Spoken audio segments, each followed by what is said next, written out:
In episode 8 of Green Pill Weekly, we talked to one of our favorite people, Amanda Vanhoozier of Bishop Hill Farm Flowers, about flower farm activities in the winter. Andy repairs the fence lines. Rikki discusses no spray IPM with companion and trap planting. And project manager Julian gives us his tip for lining hoop house bows.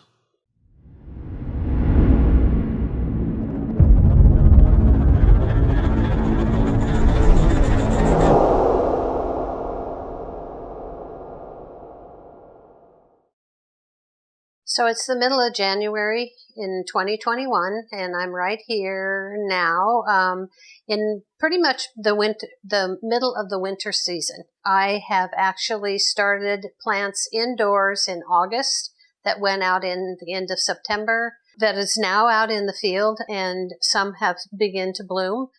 These anemones I put in the end of October. So I am in the middle of my what I call cool flowers or winter flowers or hardy annuals season. They will begin to bloom. So I have anemones and ranunculus, daffodils that are all bulbs or corms. And then I also have snapdragons, stalk, scabiosa, sweet peas, calendula. There is all growing, building a good root system. They haven't started to bloom so much yet, but as soon as the day length gets a little bit longer, they'll start blooming. And the idea is to get everything ready so that you have flowers on Valentine's Day. I currently am going to farmers markets. I make bouquets out of a lot of green fill, and I use like long needle pine and things that are green in the winter. And then I can put them with my anemones because I have those right now. I have a little bit of stock that I'll add to the bouquets. So that's all what's in the field. In my grow room, where I germinate seeds, I have already started my spring seeds, that will go out after the first or the last frost, which would be the middle of May. So those will be indoors for a couple of months to transplant out into the field. So I've got those, and then I've got a second round of early spring that are ready to go into the field here in 2 weeks when it is the full moon. I tend to put transplants in the full moon. There's a lot of farmers that plant by the Farmer's Almanac was always by the moon phases. And so there's a lot of idea that when it's the new moon, you put out your seeds because that's the growth for the new moon to go to the full moon. That's a pulling of, so the growth is pulling up. And then at full moon, when you put your transplant in, that's the moon going smaller, so it's pulling down the root into the ground. So I have always done it that way by watching the moon phases. I don't know if I overdo that, but I enjoy it. In the winter, you don't have as many flowers. So all through last summer, I'm kind of a no-waste farm. So I tend to dry flowers that I didn't sell or that I know that I wasn't going to sell. And so I have a drying room. It's in a dark closet, so I hang them upside down. I do it naturally, and that keeps the color.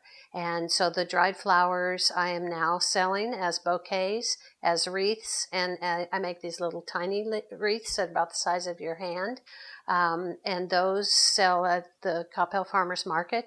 I go right now it's winter, so it's every 2 weeks at the market, which is really close to me. It makes me very local because it's real close to the farm. And so those are some of the things that I'm also selling I'm really into staghorn ferns. So I've been raising those out through the year, knowing that I would sell those in the winter. And I've mounted them on boards, which I really like, a mounted staghorn fern.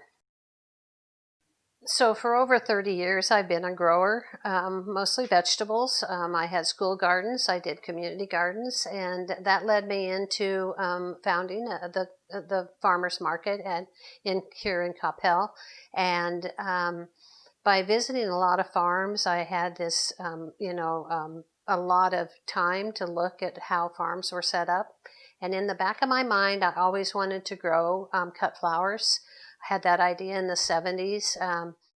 So in running farmers markets and setting them up, I realized that there was no floral part to the market. And I knew that in other parts of the country, there was a lot of cut flowers at markets. I mean, you see it, the pictures of people carrying around flowers. It looks so beautiful. It's part of the whole ambiance of a market. And so when I went to be the director at the Dallas Farmers Market, I kept asking everyone, do you grow cut flowers? Can you bring cut flowers? And I had some people that wanted to go and buy flowers and just put them together and bring them to the market. And I was really looking for what is seasonal and what grows here.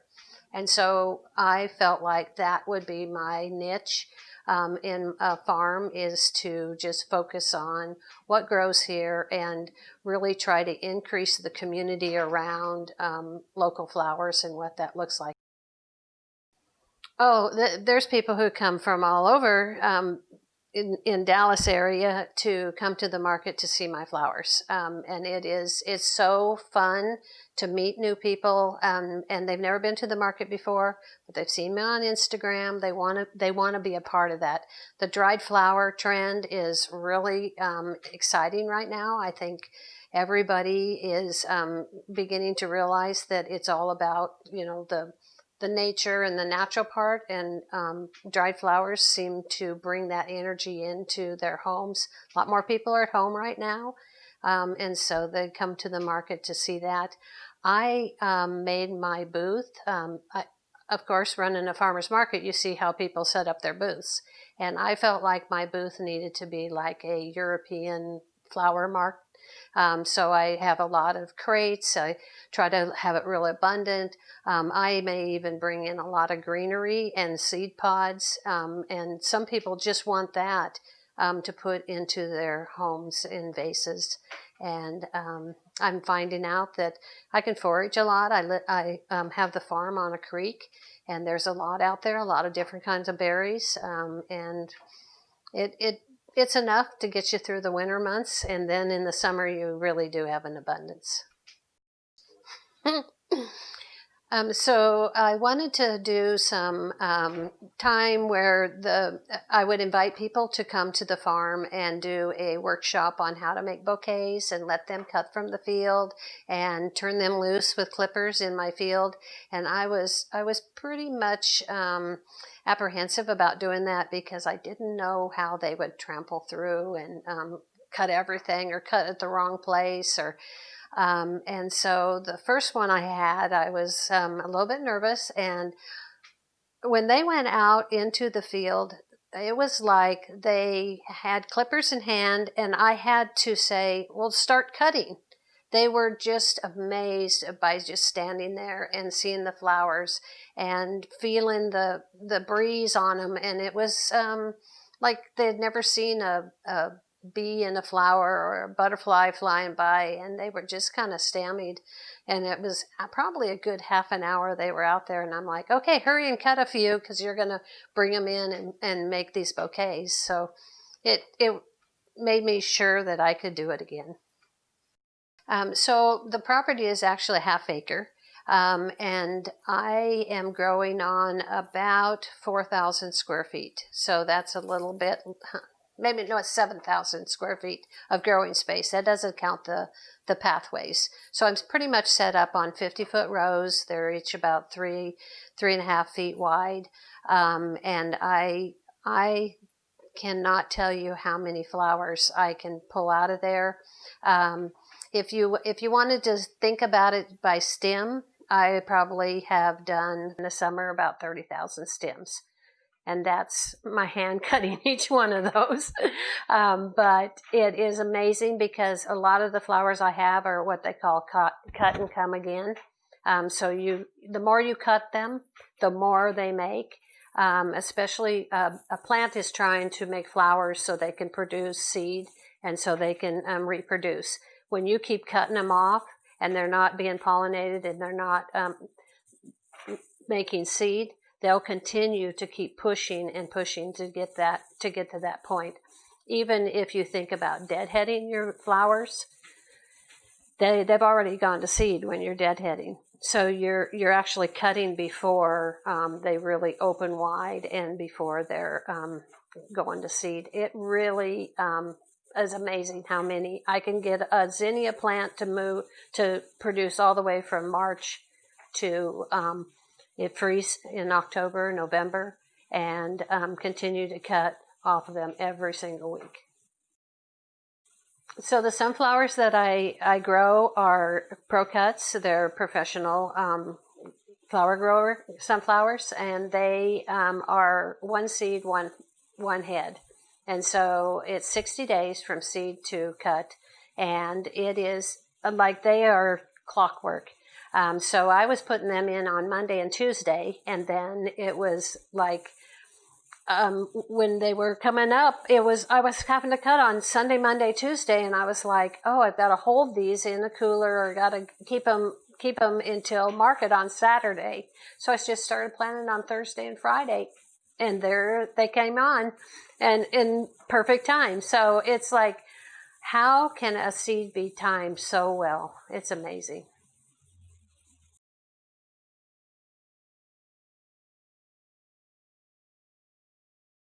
Little tip on your fence here.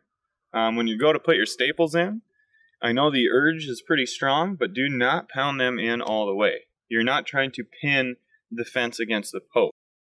The staples are actually there. If your fence is stretched properly, it'll kind of stand up on its own, and the staples are there to kind of help to keep it leaning in the right direction.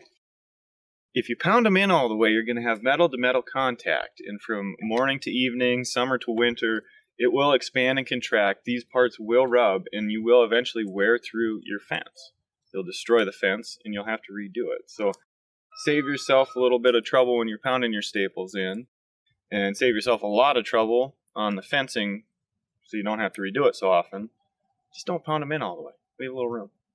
So this isn't necessarily what you want out of your fence, and this isn't the perfect way to fix it. There's a lot of proper ways to do it, but in a pinch, this will work. You just need a pair of pliers. How you fellas doing? You take your pliers and place them on the wire there, the horizontals. And I start at 90 degrees. Reason being, if that's enough, I'll stop there. Hi, Lenny. How you doing? You can already tell it's looking better, right? Now at this point, we did our 90s.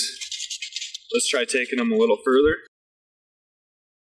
I don't like going further than a Z, so it's not science. I couldn't give you the degrees there.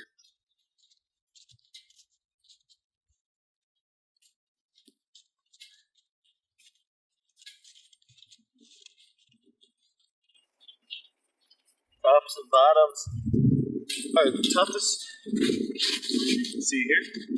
It's an awful lot more acceptable, huh? What's up, guys? Welcome back. Today I wanted to talk about my no pest management routine, which is no pest management routine. By that I mean I don't use any herbicides or pesticides or anything like that in my garden. I just let nature do its thing. And for many, many, many years before synthetic herbicides and pesticides and things like that, people were growing food with none of that. And they were obviously having success because, hi, hello, here we are today. So I find growing as naturally and as organically and as similarly as we've grown food for many, many years to be how I prefer to grow food. It's different for everybody. Because my growing space is fairly small, it's a lot easier to manage, but it can still be a problem. Now, pest pressure will vary from, climate to climate, from location to location. So first thing I would suggest if you are interested in, managing pests, but you don't want to go out and you don't want to use, any herbicides or pesticides or anything like that, is to figure out what the biggest pests are in your zone. Now, here we don't deal with a lot of pest pressure, but the biggest pain in my butt is cabbage moths. Now, they will ruin my brassicas for like 4 to 6 weeks out of the year, but still, it is a very painful 4 to 6 weeks out of the year.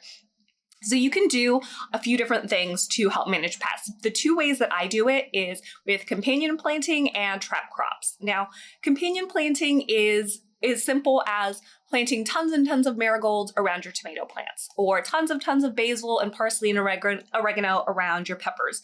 Now, it's really easy to figure out what plants are good companion plants for others, and there's also plants that you shouldn't plant together for various reasons. One of them being they could attract a pest that would otherwise leave your other crops alone because they are planted in close proximity. So that would be the first place to start, is figure out where you live and what your biggest pests are.